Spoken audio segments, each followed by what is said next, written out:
Tranquilo? É uma felicidade, uma alegria estar com vocês aqui do Cantinho de Jesus e hoje nós vamos trabalhar a obra de Joana de Ângeles, o Jesus e o Evangelho, à luz da psicologia profunda. No capítulo de número 28, o tema é mediunidade, que faz referência ao capítulo 21 do Evangelho segundo o Espiritismo. Vou postar aqui para que vocês possam ver partes da obra da Joana, para que a gente possa conversar um pouquinho sobre a mediunidade em termos não como de André Luiz, lá no livro Mecanismos da Mediunidade, que é um aspecto mais técnico, mas um aspecto mais humano da mediunidade, um aspecto da moralidade e os médiuns. Temos a faculdade mediúnica, temos bons espíritos, maus espíritos, bons médiuns, médiuns não tão educados e moralizados. E nessa construção coletiva do mundo que agora abre-se, a perspectiva do mundo regenerado, nós cada vez mais vamos ter que nos ajustar ao intercâmbio com os desencarnados, trocando ideias, trocando sensações, experimentando novos modelos existenciais. A vida nos traz agora o exemplo da verdade, a verdade que relê os ensinos do Cristo em termos mais elevados. O que não foi dito há 2000 anos atrás, agora é dito de forma aberta, clara, abrindo todo um campo para que as pessoas que se vinculam às casas espíritas, ao movimento regenerador do mundo, possa se orientar agora em bases mais caridosas, mais fraternas, mais amorosas, mais solidárias dentro desse mundo em transição, muitas vezes desafiador, muitas vezes difícil. Então, o nosso modelo mental para trabalhar o tema da mediunidade nos dias de hoje é intercâmbio, amizade, troca, canalização de recursos. Porque aquele que trabalha dentro de uma reunião mediúnica se transforma, melhora moralmente para ser um melhor canal de bons espíritos, para acolher e cuidar daqueles espíritos em estado de dificuldade e perturbação. Nós então vamos, a partir da instrução das obras básicas e subsidiárias da doutrina dos espíritos, nos transformando em seres melhores, em seres mais vinculados a um padrão de sintonia com os grandes espíritos desse universo. Então, da Joana, Mediunidade, do Jesus e o Evangelho à luz da psicologia profunda, capítulo 28. Tomara que nós tenhamos um campo de insights produtivos para transformarmos a nossa postura dentro das reuniões mediúnicas, para nos transformarmos em seres humanos melhores. Porque um estudo em casa espírita prevê também um campo reflexivo. Eu digo, repito, eu leio, falo aqui para vocês, mas vocês captam os elementos necessários para se transformarem um dia em homens de bem, reflexivos, caridosos, vinculados a uma proposta superior. Então, mediunidade, esse campo, essa ponte de conexão vivos e mortos, essa conexão entre vivos e mortos se dá a partir de uma faculdade natural, elencada e visualizada em todos os tempos da humanidade. Nas tribos primitivas, como diz o Herculano Pires no livro O Espírito e o Tempo, já havia essa proposição dos cultos anímicos de seres desencarnados que voltavam ao grupamento que eram vinculados quando vivos, trazendo mensagens de transformação, ou mesmo orientações corriqueiras e cotidianas. Entre romanos, entre gregos, sempre havia a construção mediúnica entre os gregos e as pitonisas. A pitonisa, lá do templo de Apolo em Delfos, recebe Sócrates e afirma que ele era o homem mais sábio da Grécia.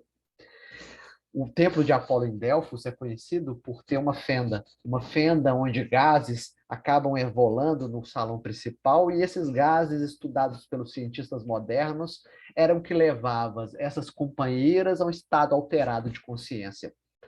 Mediunidade parte, em termos mecânicos, desse plano de alteração da nossa consciência, do médium, né, de forma mais ostensiva, que no processo de emancipação e mesmo de maior sensibilidade perispirítica, cria um campo de conexão com o perispírito do espírito desencarnado, criando um canal de comunicação a partir de um processo de decodificação. O espírito desencarnado dita em termos mentais, em termos de correntes de pensamento, elementos que podem ser expressos pelo médium, pelo canal da fala, numa psicofonia, pelo canal da escrita, pela uma psicografia. É óbvio que é como aquela brincadeira do telefone, né? Que a criança vai falando no ouvido de outro e o resultado lá no final é totalmente diferente do que era no início. Então, a fenomenologia mediúnica tem essa composição. O que o médium compreende dessa comunicação espiritual, ele expressa no mundo da matéria. Por isso, responsabilidade, responsabilidade de ser um canal. E todo canal, o Kardec fala muito disso nos artigos que ele constrói na Revista Espírita sobre a mediunidade curadora. Um canal honesto, sincero da mediunidade sadia tem que se limpar. É como se viesse as comunicações e as mensagens do mundo superior e o canal tem que estar limpo para transportar essa água, essa linfa preciosa para os seres encarnados. E aí nós vamos compreendendo que hoje nós vamos trabalhar principalmente com o Evangelho de Lucas, porque a grande chamada da fala de Joana de Ângeles é aquela fala alegórica de Jesus no Novo Testamento, em que árvores boas dão bons frutos e árvores más dão maus frutos. Então, falsos profetas se reconhecem pelos frutos. Os frutos da ação, o fruto do comportamento, o fruto da palavra, mesmo fruto para aqueles com maior sensibilidade dos seus pensamentos. Já o bom profeta, o profeta vinculado às construções equilibradas e harmônicas desse universo, ele oferta para a vida bons frutos. Frutos de amor, frutos de caridade, de solidariedade, de fraternidade, de tolerância, de compreensão. E aí nós vamos visualizando esse grande conjunto estrutural chamado vida, onde nós nos conectamos, encarnados com desencarnados, com um processo de seleção de valores, de escolhas conscientes de quem eu me vinculo, que tipo de pensamento que eu cultivo, e a partir do cultivo orientado no amor do meu pensamento, eu me vinculo aos bons espíritos, e se numa reunião mediúnica eu acolho um espírito com maior perturbação, é num processo de auxílio, de afetividade, de cuidado, de carinho. E aí nós vamos compreendendo que a fala de Joana é um processo de libertação para a nossa alma, porque ela fala que esse cano codificador, que é o médium, tem que trabalhar além das suas sombras, jogando luz ao seu mundo interior, se descobrindo, se orientando em termos mais ampliados de afetividade, de carinho e de amor, para que possa ser o melhor canal possível. A mensagem da Joana é interessante, que ela traz um conceito sobre mediunidade, ela trabalha também como Jesus explicou os termos mediúnicos para os seus apóstolos e discípulos e a necessidade desse tipo de ensino. Também alerta para todos nós as possibilidades do ser que transforma a sua sombra interna em luz, de ser um canal mediúnico mais fiel à proposta dos espíritos superiores, e alerta também da construção dos falsos profetas, que muitas vezes, num processo de construção idolátrica, faz com que as criaturas se coloquem aos pés desses seres, não pensando na sua própria vida. E nós vamos desenvolver esses elementos para o nosso exercício espiritual de transformação de alma. Vamos lá. Vamos partir, não está na ordem correta do texto da Joana, mas à frente, quase no meio do texto, elas lançam um conceito de mediunidade de acordo com essas páginas. A mediunidade, portanto, é de essência espiritual. Então, o fenômeno mediúnico, o contato vivos e mortos num plano de comunicação, essência espiritual, conexão espírito-espírito, espírito encarnado com espírito desencarnado, que a fonte de inteligência, a fonte de vontade, a fonte de todo pensamento é o espírito. A partir dessa fonte inicial de pensamento, eu construo no meu entorno um perispírito a partir dos fluidos desse planeta. Fluidos bons ou fluidos ruins? E aí nós começamos a compreender que o desencarnado, fonte espiritual, constrói um perispírito com fluidos sãos ou malsãos, no dizer do livro A Gênese, lá, quando trabalha sobre os fluidos. E nessa construção fluídica vai, nas suas comunicações, impactar o organismo mediúnico, o ser que serve de ponte para trazer uma mensagem de transformação para o mundo. O médium também a mesma coisa, fonte espiritual, construção de um perispírito, uma psicosfera adequada ao seu propósito evolucional, densificação no campo carnal, uma corporalidade, e serve como um instrumento por exercer o campo da faculdade mediúnica para trazer essa mensagem para o planeta Terra.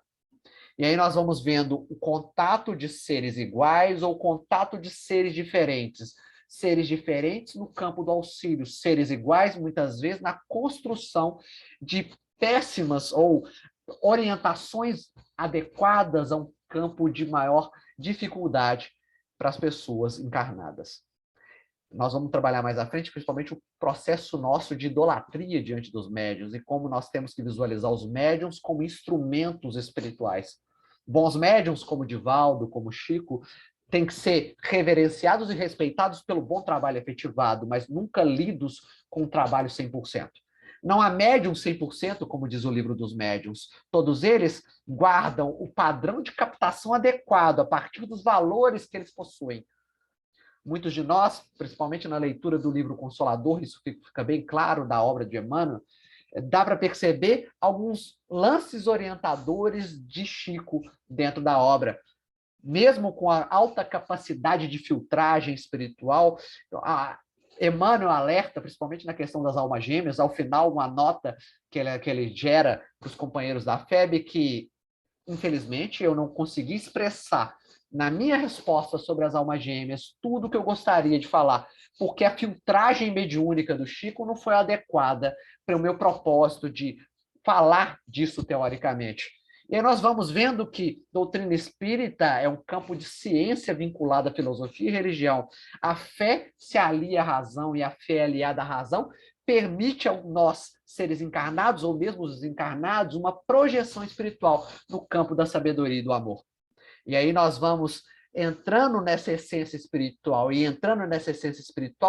entrando num verdadeiro desafio dentro da casa espírita, que é gerar comunicações ajustadas e fiéis ao propósito de renovação da nossa alma, exteriorizando-se sobre a interferência e direcionamento dos espíritos. Então, tem um companheiro espiritual que direciona as potencialidades mediúnicas junto a uma reunião. Nós temos diversos exemplos disso, principalmente no livro Nos Domínios da Mediunidade, do Espírito André Luiz.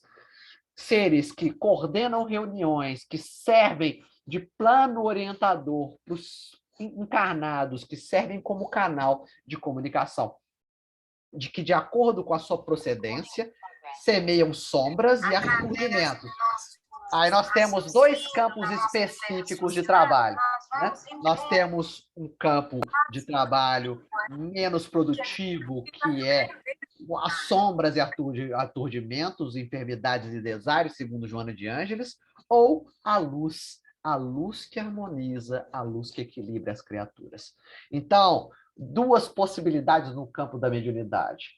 Nós temos as boas comunicações e as comunicações muitas vezes desequilibradas, mas com propósito também. Propósito de orientação dos médiums, propósito de orientação dos companheiros encarnados, para que possam aprender. Allan Kardec, no livro Céu e Inferno, não tem miséria. Ele trabalha com os diversos tipos de espírito, com os diversos modelos de comunicação, porque o propósito de Allan Kardec era criar um mapa do que era o mundo espiritual: espíritos desequilibrados, espíritos suicidas, espíritos em estado mediano, espíritos já numa reconstrução coerente, espíritos bons no mundo espiritual. Como eles agiam, como eles se comunicavam no mundo espiritual. E aí nós temos que relembrar a classificação dos espíritos, que os espíritos lá da ordem dos espíritos imperfeitos, da classe dos espíritos imperfeitos, traz para nós uma fala, muitas vezes, quando impuros, uma fala perturbada, uma fala desequilibrada, uma fala chula. Traz comunicações de ódio, de agressividade, de desrespeito. E aí nós vamos ampliando o nosso conhecimento e instrução do que é a doutrina dos espíritos, participando de reuniões mediúnicas de forma mais consciente. Por isso, Joana de Ângeles cita a Carta de João. A Carta de João já já oferta para as criaturas o discernir os espíritos. E aí? Os espíritos que participam de uma reunião mediúnica têm que ser tratados de uma forma que eu saiba que tipo de comunicação ele está trazendo, que tipo de fruto que ele está ofertando. É um fruto de desentendimento futuro? É um fruto que pode ser acolhido com profundo amor, com profundo carinho? E aí nós temos que criar também os olhos de ver e os ouvidos de ouvir. É uma projeção de construção para a nossa alma. Semeiam sombras, então, podem semear sombra, os falsos profetas, ou semear luz, ou fazer luz junto às criaturas com novas revelações. Espíritos que revelam e que mostram as construções das leis universais para que nós possamos aprender. E nessa apreensão das leis universais, possamos nos tornar seres melhores. Então, o conceito de mediunidade, para Joana de Ângeles, nesta página, é esse. Né?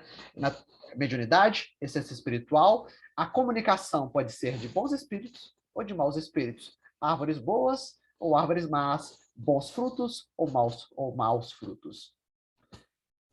É uma construção, então, de uma mediunidade natural, e a gente tem que lembrar os dois propósitos, a mediunidade no lato sensu, a mediunidade no estrito sensu, segundo a obra da codificação do Livro dos Médiuns. Todos nós somos médiuns, sim. Todos nós somos médiuns porque, como espíritos, nos comunicamos com espíritos tanto encarnados como desencarnados. Então, nós participamos desse processo de troca, de intercâmbio. Mas, num sentido mais estrito, é chamado médium aquele que participa de forma ostensiva das reuniões mediúnicas. É como diz o Livro dos Médiuns, para que a gente possa entender, sim, todos nós somos médiuns porque nos comunicamos uns com os outros, mas ao mesmo tempo há pessoas que possuem uma faculdade de uma forma mais aberta, que servem de canais de comunicação do mundo espiritual com o mundo físico, que participam de reuniões mediúnicas ou não. Também nós temos as propostas do mediunismo das diversas frentes de trabalho dentro do planeta Terra, trazendo também mensagens de transformação. E aí da fala de Kardec e dos prolegômenos do Livro dos Espíritos. As comunicações entre o mundo espírita e o mundo corpóreo estão na ordem natural das coisas e não constituem fato sobrenatural, tanto que de tais comunicações se acham vestígios entre todos os povos e em todas as épocas. Hoje se generalizaram e tornaram patente a todos. Como eu disse, nesse desenvolvimento histórico do planeta Terra, todas as comunidades planetárias, todas as sociedades, como eu falei, romanos, gregos, assírios, babilônios, todos eles a presença de uma mulher, maior parte das vezes, pitonisa, médium, sacerdotisa, que servia de canal de comunicação dos espíritos encarnados para aqueles que buscavam algum aconselhamento ou alguma orientação quanto ao futuro. Era um mediunismo, no dizer do Espírito Emmanuel, que ainda se vinculava à troca, ao intercâmbio em termos de interesse pessoal. Eu vou até a pitonisa saber se eu casaria, eu vou até a pitonisa para descobrir se haveria fortuna na minha vida, se eu conquistaria bens materiais.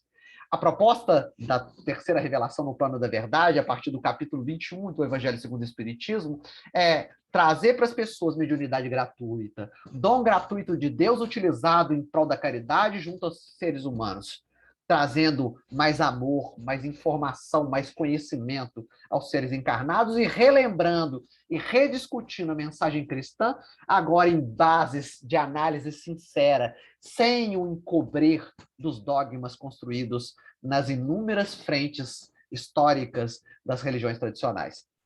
Os espíritos anunciam que chegaram os tempos marcados pela providência para uma manifestação universal. Por isso a gravura.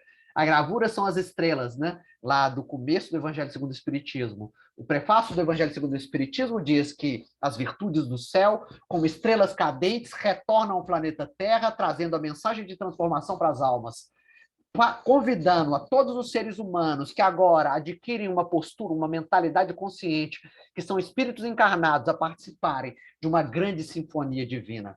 O convite da espiritualidade amiga não é ser dependente, mas é ser autônomo e participar dessa grande orquestração em conjunto, em coletividade.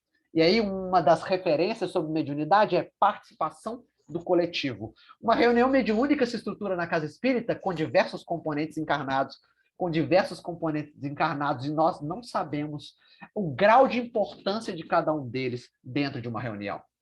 E aí nós compreendemos que os espíritos retornam à Terra, ofertando às criaturas possibilidades novas de trabalho, possibilidades de não só manipular os elementos materiais, mas também manipular e ser um padrão e uma antena captadora desses grandes elementos, dessas grandes sementes de espiritualização que estão presentes dentro do universo. As correntes de pensamento cristã, do amor, da bondade e da renúncia, perpassam o planeta Terra. Cabe a uma antena receptora adequada se ajustar a partir da sua transformação moral, captando essas sementes do Cristo e transformando em prática consciente de vida junto ao plano dos encarnados. A parábola do semeador lida em termos de correntes de pensamento. Eis que o semeador saiu a semear. E eis que o evangelho do Cristo, em boa notícia, em boa nova, não o evangelho escrito um dia, com a transição humana, talvez até suma. Não. O evangelho que o Cristo traz é a boa notícia, a boa nova, do amor que impera no planeta Terra. O evangelho foi trazido não só na Palestina 2000 anos atrás, mas o evangelho surgiu também com Confúcio, Lao Tse, Forri na China milenária, Zoroastro na Pérsia, e todos os grandes avatares religiosos que trouxeram uma mensagem de transformação humana para seres humanos ainda imperfeitos, buscando um plano de completude e integridade para suas vidas. E aí nós entendemos que os espíritos retornam no século XIX relendo a mesma mensagem e projetando para as almas de hoje um plano de religião cósmica do amor, de um ser que agora aprende a amar e se irmanar às outras frentes religiosas e escolas, como irmãos de caminhada no propósito da caridade e do amor. Os espíritos anunciam que chegaram os tempos marcados pela providência, o sinal dos tempos, o tempo da transição, o tempo da renovação, onde bem-aventurados serão aqueles que se tornam cada dia mais puros. Bem-aventurados os pobres de espírito, porque deles é o reino dos céus. Bem-aventurados, então, são os humildes de coração, porque só os humildes se abrem à proposta de transformação, os orgulhosos se fecham. Os orgulhosos acreditam que tudo sabem, que tudo conseguem, que tudo projetam no planeta Terra em termos de ação. Nós temos que adquirir o primeiro piso das bem-aventuranças, que é a humildade. A humildade abre para nós comportas de evolução e de progresso, de desenvolvimento, de transformação da nossa alma. A mediunidade é um dos elementos que constituem esse padrão de instrução novo. Agora, não só encarnados nos instruem, inspirados muitas vezes por seres desencarnados, mas agora nós entendemos que a mensagem vem do plano superior. De forma mitológica, de forma alienada, não. Nós entendemos a mensagem do espírito desencarnado a partir do seu conteúdo, não do nome assinado no final, mas o conteúdo é bom, o conteúdo projeta a nossa mente a um padrão ampliado de entendimento e consciência. Qual é o conteúdo da mensagem? O conteúdo lança do campo externo um plano de realização humana ou lança nas nossas próprias forças, na nossa própria responsabilidade, o nosso campo de construção moral e intelectual? E aí analisamos as mensagens com maior amplidão de pensamento. Então, os espíritos retornam, providência para uma manifestação universal, e que, sendo eles os ministros de Deus e os agentes de sua vontade, agentes da vontade divina, têm por missão instruir e esclarecer os homens, abrindo uma nova era para a regeneração da humanidade. E aí a necessidade de instrução. Mas quando falamos de instrução e educação, relembrando sempre o livro Pensamento e Vida, no capítulo 4 e 5 do Espírito Emmanuel, instrução é algo que eu estou fazendo aqui agora. Eu estou falando. Vocês estão, muitas vezes, colhendo. Mas a colheita dos frutos, muitas vezes, orientados por um espírito coordenador da atividade. Como eu colho esse fruto, como eu ingiro, faço a ingestão desse fruto, como eu metabolizo esse fruto internamente. Fecundação psíquica, como diz o espírito André Luiz. A semente de amor, da mediunidade consciente, lançada ao solo do meu espírito, eu acolho essa semente e cuido dela para que ela cresça e também dê outros frutos para serem distribuídos por outras pessoas? Ou eu acolho a semente fecundada pelos bons espíritos na minha alma e muitas vezes deixo que ela morra para necessidade de futuras semeaduras no próximo futuro, quando eu tiver já com solo adequado? Qual que é o padrão da minha escolha hoje? Eu escolho acolher a semente de espiritualidade superior, de amor, de bondade, de compreensão, que custa um preço, sim, para o campo da matéria desse planeta Terra, custa um preço de responsabilidade, custa um preço de trabalho, de perseverança, muitas vezes de dor, de angústia de alma. É bem complicado. Eu acolho a semente ou eu deixo para a próxima oportunidade?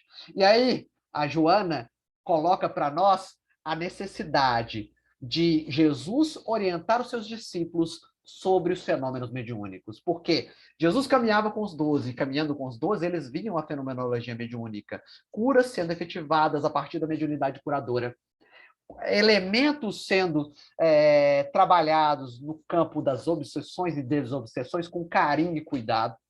E claro que na mente dos discípulos, ainda orientados pela lei judaica, principalmente da não comunicação mortos e vivos, está lá no Antigo Testamento, né, segundo a fala de Moisés, eles tinham inúmeras dúvidas sobre essa construção. E a partir dessas inúmeras dúvidas, Jesus faz um trabalho de construção mental para que eles pudessem ser elementos formadores de outro tipo de leitura para a comunidade cristã primitiva. Tanto que nós vamos ver na cidade de Antioquia, quando Paulo lá trabalha junto a Barnabé, junto também à comunidade de Jerusalém, junto à comunidade de Éfeso, fenômenos espirituais, Corinto também. As comunidades cristãs, as primeiras, as primitivas, trabalhavam para o campo da mediunidade.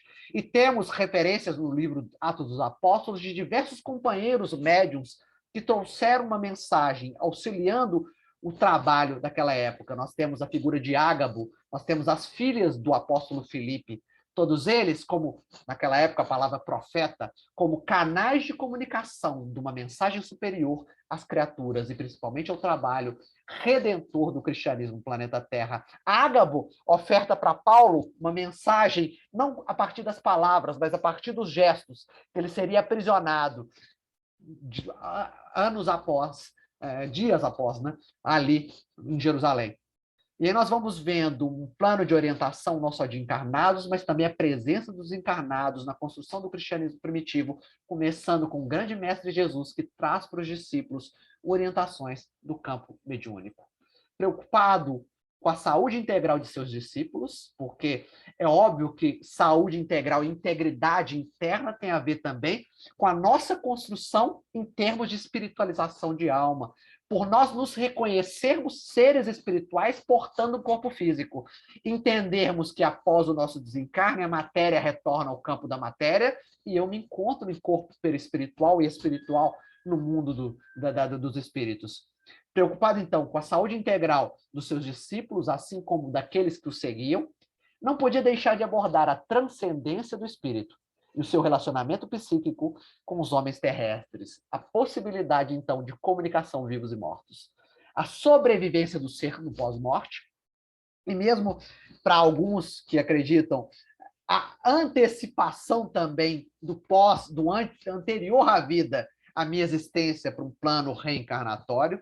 Jesus traz esses ensinamentos para que os discípulos estejam atentos, que o que eles vão lidar no campo da Terra não é só com espíritos encarnados, mas também com desencarnados.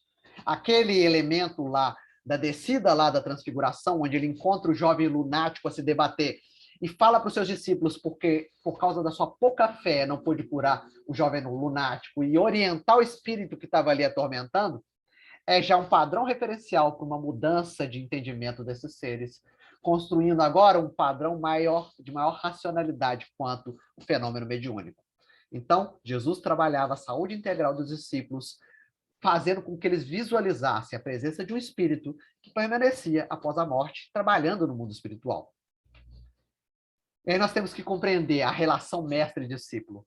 Porque se imaginamos Jesus lidando com seus discípulos, o grande mestre continua nos orientando lá do plano espiritual, a partir de diversos outros professores formados por ele, que trazem para nós mensagens como desencarnados ou mesmo no plano encarnatório, trazendo mensagens de amor, de confiança e de esperança. Mas essa relação mestre-discípulo é uma relação de mão dupla. Não há só um mestre distante que me orienta informações e espera que eu assimile como esponja e faça de forma automática. Não. Há também uma condição de absorção por parte do discípulo, sim, mas também transformação moral a partir da minha vontade, da mudança dos meus pensamentos, da mudança do meu comportamento, da mudança das minhas atitudes diante da vida. E a fala de Vinícius no livro Mestre na Educação. O mestre tem a capacidade de despertar as faculdades que jazem dormentes e ignoradas no âmago do eu ainda oculto. O mestre tem a capacidade de tocar-me internamente, despertando esse padrão de luz, iluminando as minhas sombras internas, potencialidades que eu já possuo. Uma consciência que começa a ser despertada, sintonizando as faixas mais superiores de vida. A missão do mestre não consiste em introduzir conhecimentos na mente do discípulo. Não é abrir a osmose lá, enfia conhecimento na cabeça do André. Não, não é isso não. Né? É troca, é intercâmbio, ele oferta pontos de entendimento, ele oferta caminhos que podem ser trilhados pelo discípulo. Ele oferta novas visões de vida, mas cabe ao discípulo se engajar na proposta. Na mente do discípulo, se este não se dispuser a conquistá-los, jamais os possuirá. Então, necessidade de nós, como discípulos, e aí, lembrando que o Espírito Emmanuel no livro Fonte Viva fala, nós somos discípulos. Todos nós que nos vinculamos por boa vontade a uma construção diferente dentro da vida, sem sermos perfeitos, já somos discípulos do grande mestre. Porque nós já estamos tentando fazer algo diferente. Então, o Vinícius complementa. O discípulo, além disso, descobre seus próprios caminhos a partir dos referenciais do guia modelo chamado Jesus, o grande Cristo planetário. Mas Jesus aponta para eles toda uma fenomenologia mediúnica. Como eu falei, tem curas, como eu falei, tem desobsessões. Então, trabalha com a corporalidade, trabalha com a construção do espírito. Várias vezes eles testemunharam um fenômeno atormentado da obsessão, sob diversos aspectos, desde as convulsões de cunho epilético até as enfermidades físicas, as subjugações amesquinhantes e as alucinações mais frequentes. Também tomaram conhecimento da transfiguração diante de seres imortais e esplendentes do Monte Tabor, deslumbrados e comovidos. Então, os primeiros discípulos tiveram contato com bons espíritos e com espíritos perturbados, desequilibrados. A transfiguração no Monte Tabor, referência lá de Moisés e Elias, que vem trazer uma mensagem de renovação, ao mesmo tempo também, na hora da descida lá para o sopé da montanha, o jovem obsidiado, o jovem estimulado por um espírito perturbado. Então, os discípulos tiveram a oportunidade de ver diversos relatos para que eles pudessem aprender com seus próprios olhos, com sua própria escuta, para que eles pudessem criar um piso de compreensão. Não adianta só Jesus falar, mas eles têm que compreender, eles têm que construir uma vivência.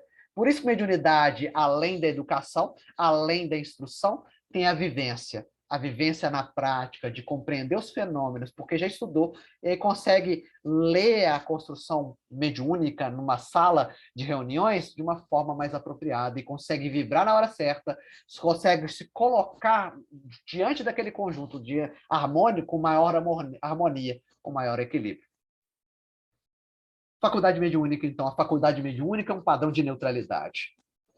O médium pode ter uma moralidade boa ou não ser tão moral assim, pode ser um ser imoral. Pode ser um canal de comunicação de bons espíritos ou maus espíritos, como diz o livro dos médiuns no capítulo de número 20. O desenvolvimento da mediunidade guarda relação com o desenvolvimento moral dos médiuns em termos de faculdade? Não. Né? Não, a faculdade propriamente dita reside no organismo, ele é instrumento. O instrumento pode ser utilizado para o bem ou para o mal. Independe do moral. O mesmo, porém, não se dá com seu uso. Aí ele faz a distinção. Mas o instrumento pode ser utilizado para o bem ou para o mal. E dependendo da forma como ele utiliza o instrumento, ele vai ser melhor aproveitado nos trabalhos ou não mais aproveitado nos trabalhos. Né? O mesmo, porém, não se dá com seu uso, que pode ser bom ou mal, de acordo com as qualidades que possui esse médium. Por isso, a necessidade de transformarmos em canais limpos a partir da nossa transformação moral. E aí nós temos que lembrar da lei do progresso. A transformação moral se dá porque, num primeiro momento, eu me dispus à transformação intelectual, ao progresso intelectual. O progresso intelectual me oferta melhor discernimento, melhor visão das coisas da vida, e eu utilizo esse mesmo instrumental para a transformação da minha alma, no autoconhecimento, na autotransformação. E aí, a fala da Joana agora, ela transita na possibilidade de distinção dos espíritos. E aí vem essa imagem simbólica da árvore boa e da árvore má, que tem que estar sempre na nossa mente, não só para a vivência junto aos desencarnados, mas também com a vivência junto aos encarnados. Árvores más dão maus frutos, né? Árvores boas dão bons frutos. Como distingui-los, os espíritos? Quais os sinais de identificação que poderiam representar a sua autenticidade? E de imediato a imagem da árvore foi tomada como significativa e definidora da legitimidade de cada ser, irretorquível pelo seu conteúdo específico, graças ao qual a árvore que produz maus frutos não é boa, e a árvore que produz bons frutos não é má. Além de identificação das boas ou más árvores do mundo espiritual, dos bons e dos maus espíritos, que sempre é adequado para aquele que trabalha com uma reunião mediúnica, eu também tenho que me apropriar de uma pergunta extremamente interessante. Eu sou um bom ou mau médium? E eu ainda tento projetar um plano de apropriação da reunião que eu quero transparecer, eu quero me mostrar na reunião? Ou eu me sinto feliz de contribuir para a reunião em silêncio, na corrente vibracional que permite um trabalho de harmonização das criaturas que ali estão desencarnadas? Porque nós ainda, por nossas dificuldades internas, desejamos projeção pessoal no campo da vaidade. E no campo da vaidade, muitas vezes, nos perdemos, porque acreditamos que isso é um pequeno delito apenas. E aí nós estamos nos colocando como árvore má, com um médium ainda com uma construção personalista no interesse pessoal.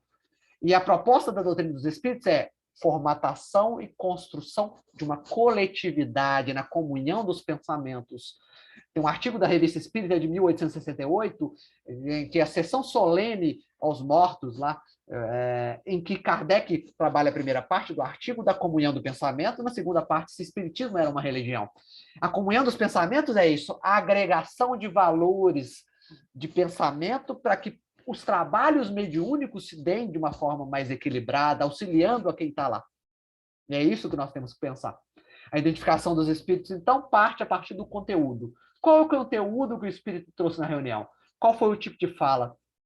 Qual foi o tipo de postura? Uma postura que impõe metas, impõe propostas? Até nos dias de hoje, nós entramos em casa espírita que o mentor espiritual da casa delega e se enfia na vida de todos que estão ali estão. Vai casar com tal pessoa, tem que fazer tal coisa, tem que fazer tal e tal coisa, assim, assim, assim. E o padrão de racionalidade da doutrina dos espíritos é que um espírito desencarnado oferta caminhos possíveis. Você escolhe o seu próprio caminhar nessa grande renovação dentro da vida. E aí nós recebemos informações espirituais como elementos que contribuem para a discussão, mas não como elementos fechados. O espírito falou, então é 100% correto. E aí nós vamos identificar com o espírito bom, é aquele que abre o leque, aquele que oferta possibilidades maiores, é aquele que fala para o companheiro, acessa o campo dos seus valores pessoais, utiliza da sua vontade no plano da superação íntima, trabalha na vida com equilíbrio, com harmonia. E aí nós temos um bom espírito. Não é aquele que fala, faça isso, faça aquilo, faça aquilo. Tem ataque tal, tem ataque tal, tem ataque tal. Na nossa história mediúnica e do mediunismo também dentro da humanidade, nós fomos muito vinculados ao plano do medo. O medo de espíritos obsessores, de espíritos maus estarem agindo em nós e nos influenciando espiritualmente. A proposta da doutrina dos espíritos é: nós tratamos os espíritos encarnados como irmãos de caminhada. Se ele traz um bom conselho, eu agrego o bom conselho, mas a partir das minhas possibilidades, da minha vontade, eu caminho no caminho escolhido. Se ele traz um mau conselho, me orienta para um campo de dificuldade, é porque eu tenho um fundo viciado e me sintonizo com ele. Não é porque é só ele que é perverso, mas eu também gosto daquela presença espiritual. E aí nós vamos abrindo o campo nosso para um plano de libertação de autonomia, um plano de conformação em novas bases. Novas bases baseadas na racionalidade. Então nós vamos ver árvores boas, árvores más, bons profetas e maus profetas, no dizer lá do capítulo 21 do Evangelho segundo o Espiritismo. Então, as boas comunicações é uma confluência de diversos fatores. Um bom médium, um médium que trabalha o processo de espiritualização da sua alma, não quer dizer que ele é perfeito, não quer dizer que ele é santo, né? Médiums são seres humanos como nós, e nós temos que quebrar esse padrão de santificação de médiums. Isso é idolatria. Idolatria é padrão religioso do nosso passado. Nós temos a projeção de repetir esses padrões, e nós temos que cortar essa padronização. Idolatrar um médium é ruim para ele e ruim para nós também, porque ruim para nós porque nós projetamos para fora algo que a gente devia estar fazendo por dentro. Ruim para ele porque ele, a partir da vaidade, acaba se perdendo. Então, para ter uma boa comunicação, um bom canal de comunicação, não precisa ser perfeito, mas no trabalho de desenvolvimento, um bom espírito que comunica, sintonia entre os dois, gerando um produto, um fruto que serve a toda a comunidade em termos universais, não termos particularistas. Doutrina dos espíritos não é doutrina particularizada, é uma doutrina que abre campo. E aí nós vamos ver ali no livro dos médiuns, para que uma comunicação seja boa, precisa que proceda de um espírito bom, para que esse bom espírito possa transmitir. Indispensável ele é um bom instrumento, um bom médium. Para que queira transmiti-la, necessário se faz que o fim visado lhe convenha, que o propósito da mensagem atinja as pessoas. Um bom espírito não vem trazer mensagem para um grupo que está totalmente perturbado e não está querendo ouvir o que vai ser dito. Um bom espírito traz uma mensagem para um canal confiável, porque ele sabe que as pessoas ali estão de mente aberta e receptiva para um plano de transformação moral e espiritual.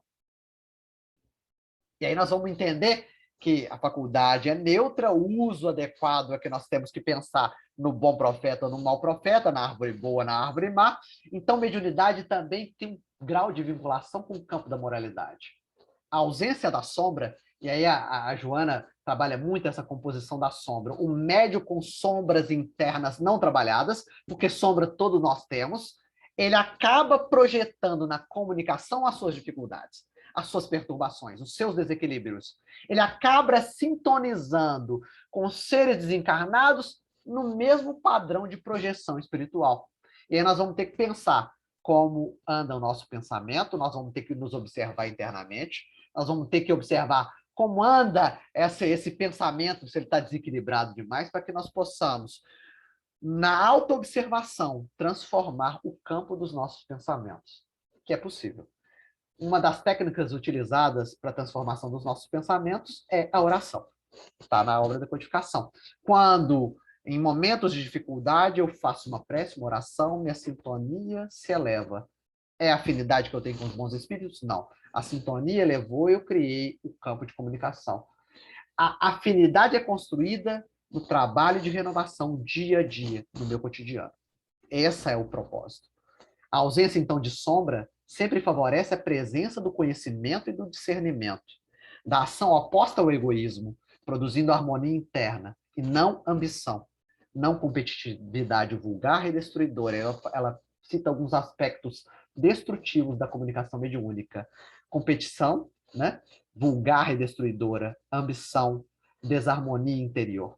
Porque o médium desequilibrado, a partir do estado desarmônico interior, projeta a partir da sua vaidade, do desejo de ser visto, da ambição, uma proposta incoerente.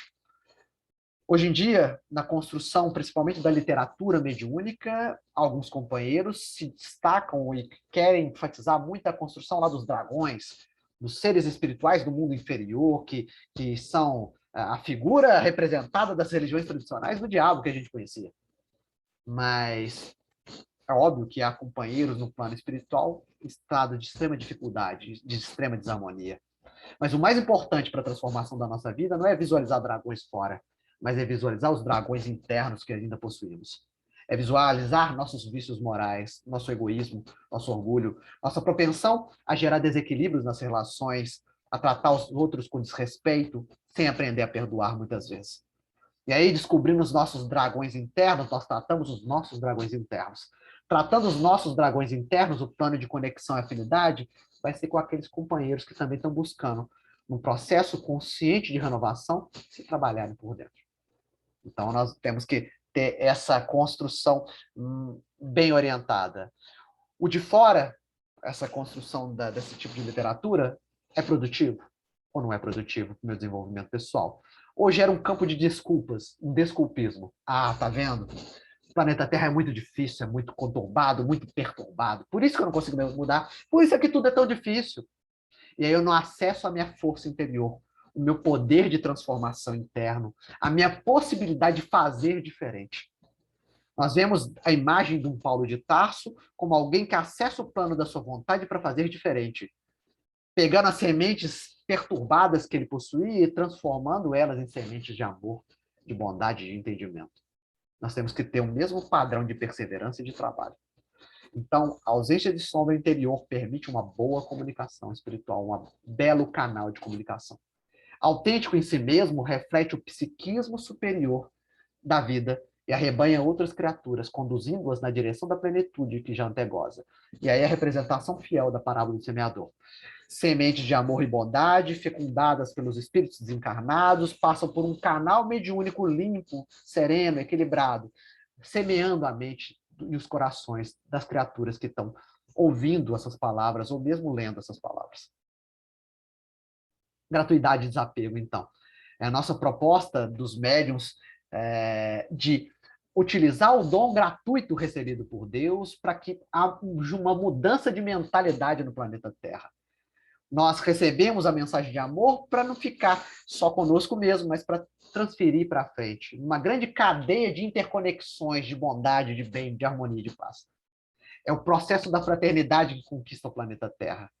Os médiuns modernos receberam de Deus um dom gratuito, o de ser intérpretes dos espíritos para a instrução dos homens, para lhes mostrar o caminho do bem e conduzi-los à fé, e não para lhes vender palavras que não lhes pertencem. Então nós temos alguns pontos aí, né? Instrução dos homens, o canal bom, o canal de boas comunicações mediúnicas é instrutor de homens, né? Segundo também, mostra o caminho da bondade, do amor, do aperfeiçoamento da alma que vai fazer por si próprio para se melhorar, para se transformar e conduzi-los à fé. A construção de um padrão de fidelidade, porque se eu sei que há espíritos desencarnados, eu sei que há espíritos desencarnados me auxiliando nesse momento. Eu sei que eu conecto mentalmente com espíritos encarnados. Eu sei que eu construo um piso de irmandade, de fraternidade com esses seres de luz que estão tentando nos vincular a uma proposta consciente de agora para frente, na ampliação dos nossos padrões conscienciais. E aí nós vamos entender essa fala do Evangelho segundo o Espiritismo. E aí, uma grande preocupação da Joana é a sombra coletiva. A sombra coletiva se expressa nos dias de hoje em termos de fenômenos sociais, como, por exemplo, frentes de pensamento que combate a comunicação mediúnica. Ah, não existe comunicação mediúnica no planeta, ou se existe comunicação mediúnica, só maus espíritos servem desses canais. E aí a sombra coletiva se expressa pelo falso entendimento do que é mediunidade hoje em dia no planeta Terra. Muitos não compreendem a função da mediunidade. Muitos não compreendem o porquê da mediunidade, o porquê desse tipo de comunicação no planeta Terra. Agora, a pergunta dos espíritos faz com que nós nos expressemos de tal forma que sejamos representantes dessa mensagem dentro do mundo. Os espíritos nos influenciam. E no padrão de influenciação, nós levamos uma mensagem de transformação para seres encarnados. Então, a sombra coletiva, no entanto, prossegue inquietando e os indivíduos, assodados pelo ego não superado, esperam um Messias que os liberte dos vícios e da indolência sem um alto esforço. Interessante nessa construção da Joana é a sombra coletiva se expressa pelo falso entendimento e a ilusão do que é mediunidade desse canal de comunicação e mais pela dependência do ser. É o que eu falei anteriormente, a dependência do ser do médium. O olhar idólatra do ser encarnado, do médium que está fazendo a sua função de instrumento, o médium instrumento. Quando eu leio um livro como Fonte Viva, quem é o autor desse livro? Emmanuel é o autor desse livro, não é Chico Xavier. O autor do Fonte Viva e as mensagens maravilhosas tem aqui, Emmanuel. Chico Xavier, ele mesmo afirmava diversas vezes, é o canal de expressão desse espírito no planeta Terra. E aí nós temos que ter consciência disso. Aprender que não é para construir bases de idolatria. A idolatria projeta para fora algo que eu deveria fazer por dentro de mim. A idolatria acha bonito ver o Chico fazendo coisas maravilhosas, mas não se dispõe a fazer igual. Porque é o Chico, ele está fazendo assim. Porque é Jesus, ele está tão distante de mim. E a proposta dos Espíritos Amigos é: faça igual o Cristo, faça igual às outras criaturas, vós sois deuses. Já estava no Antigo Testamento, nos Salmos, e Jesus repete essa palavra. Para atendê-los no turbilhão das aventuras do cotidiano, surgem e são celebrizados homens e mulheres prodigiosos, os médiuns, né? Que se afirmam profetas e cristos capazes de solucionar os problemas gerais, menos os próprios, nos quais estorcegam em desespero insano, porque aquele que entra no personagem de médium infalível se torna vaidoso. Se tornando vaidoso, se acha infalível, se acha um ser superior em projeto missionário no planeta Terra. Como diz Allan Kardec, o missionário não consegue reconhecer o plano de sua missão, porque ele age de forma tão natural no planeta Terra e sua mensagem de amor é tão espontânea que ele não precisa se colocar como alguém vaidoso. Ele serve, naquela imagem do Novo Testamento, como a figura do Cristo que se abaixa para lavar os pés dos discípulos, porque oferta o melhor das suas possibilidades educativas para aquelas criaturas apreendam e aprendam mais para que possam metabolizar novas formas de pensamento, novas formas de comportamento, novas atitudes dentro da vida. É a segunda revelação no plano do amor. Então, deixar a dependência de lado, trabalhar as minhas sombras internas e me apropriar da minha força e do meu poder na minha transformação pessoal. Não é o Chico que vai resolver minha vida. Não é o Divaldo que vai resolver minha vida. Não é Jesus que vai resolver minha vida, por incrível que pareça.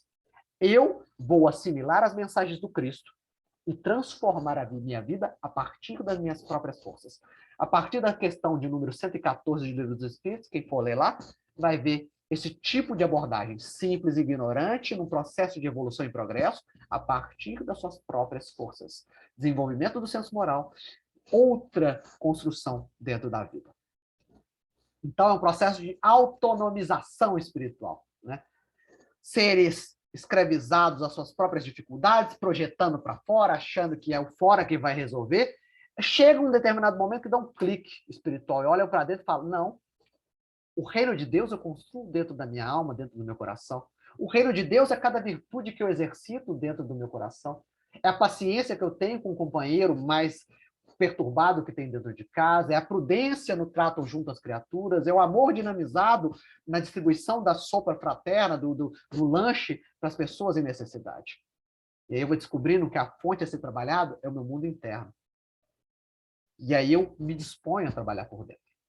É no mundo mental que se processa a gênese de todos os trabalhos da comunhão, espírito-espírito. Comunicação se dá a partir do campo mental, da linha de pensamento, daí da comunhão dos pensamentos. Daí procede a necessidade de renovação idealística, renovação no campo dos nossos ideais, das nossas ideias, dos nossos pensamentos.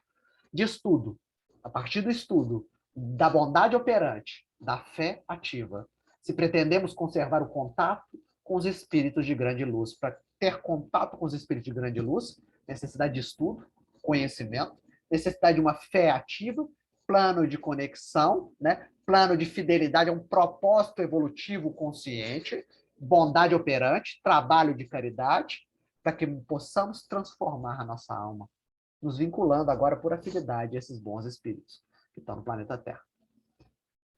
Aí a Joana, saindo dessa construção das árvores boas, árvores más, começa a trabalhar como Jesus via e representava essa estrutura mediúnica quando encarnado. Jesus, o homem, podia movimentar as energias e comandá-las, direcionando-as conforme a sua vontade. E aí, uma estrutura anímica, né? Porque, como diz lá o livro A Gênesis, se Jesus era médio de alguém, era médio de Deus. E se Jesus curava, era muito pela sua capacidade anímica e por sua capacidade fluídica como espírito puro encarnado no planeta Terra. Mas, ao mesmo tempo, também lidava em termos de mediunidade com esses espíritos perturbados, no acolhimento das desobsessões.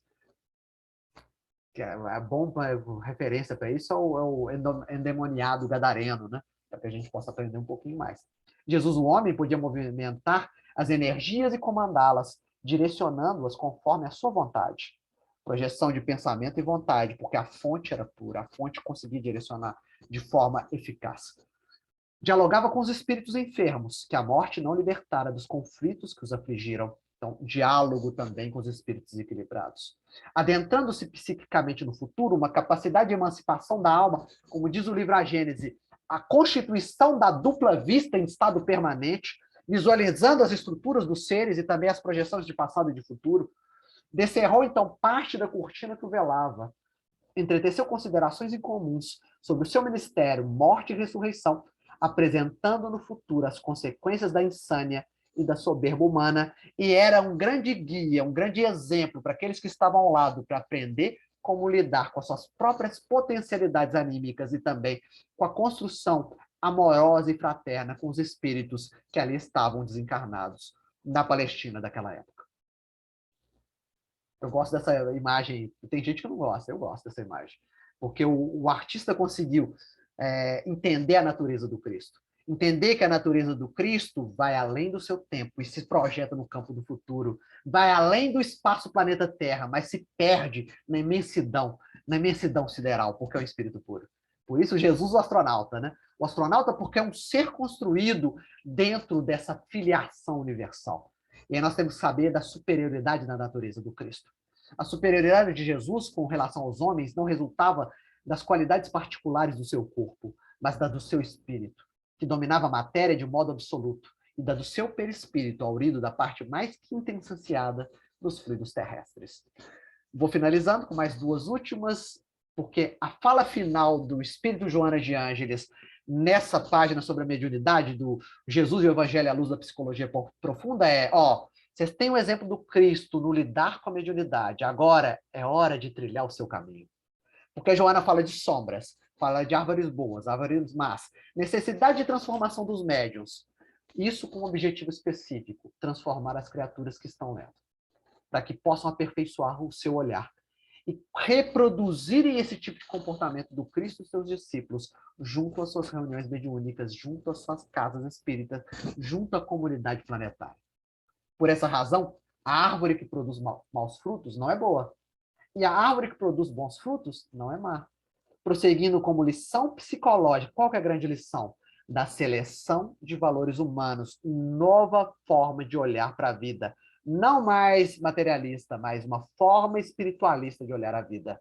Valores espirituais vão além dos materiais. Se utilizam, sim, dos materiais, porque o piso inicial é a matéria, mas projetam um campo futuro de uma maior horizonte.